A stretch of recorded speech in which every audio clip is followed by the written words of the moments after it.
Hey, thanks for joining us today at Joe's Quilting Studio. I'm Jessie, I'm the host.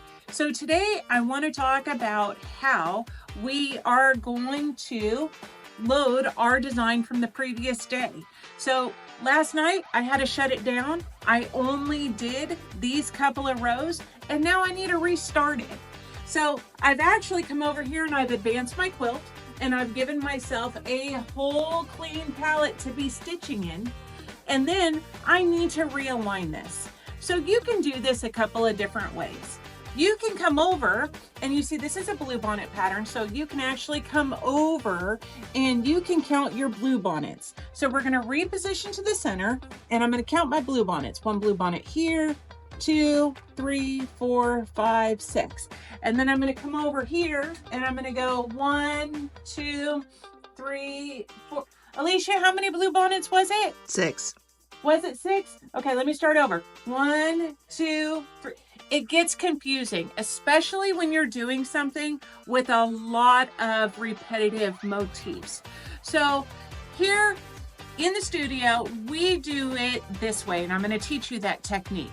There are more than one way to do this. We like this one. You might like a different one. Somebody might teach it a different way. But in here, we like this one. It works for me. So let me show you how I do it. The first thing that I'm going to do on a startup, I have my design already laid out. I am going to come over here to the very first identifiable point. And that right here is this leaf. This leaf here, and look, it's got a little vein right there. I'm going to go ahead and I am going to put my needle right on the tip of that vein. And I am going to come over. So instead of counting, I don't have to count. I'm just going to zoom in to that very first leaf right there with that very first tip. And here's a pro tip for you guys. Speaking of tips, zoom in all the way. Zooming in all the way makes a difference. So let me show you. If I just reposition right here, apply, done, look what happens when I zoom in. Look how far off that is. Zoom in, zoom in. So now I'm going to go ahead and click that, apply, done. And now my machine and autopilot are aligned. Or is it? It's actually not, because we do know that we do align to the center of a quilt because of quilt draw. This, I only do it on a startup, but this is called getting it in the ballpark. This gets my machine in the area, so I don't have to count.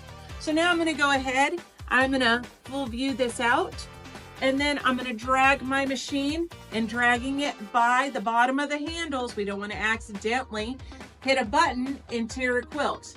So now I'm going to come over to the same exact leaf here, to that bottom stem there, right? And because I put it in the ballpark, when I realign now to my crosshairs, to my machine, my crosshairs, and sync these two together, it should be within about 1/4 of an inch in there. So I don't have to guess which blue bonnet I'm on right now. It's going to be within about 1/4 inch of my spot. So now I'm going to go ahead, I'm going to zoom, zoom, zoom, zoom, zoom. Oh, look, there's the leaf, there's the vein. It is within about 1/4 inch of that spot. I'm going to reposition, select, apply, done, come back out, and boom, we're ready to go. So that's how we do it here in Joe's Quilting Studio. Now you know.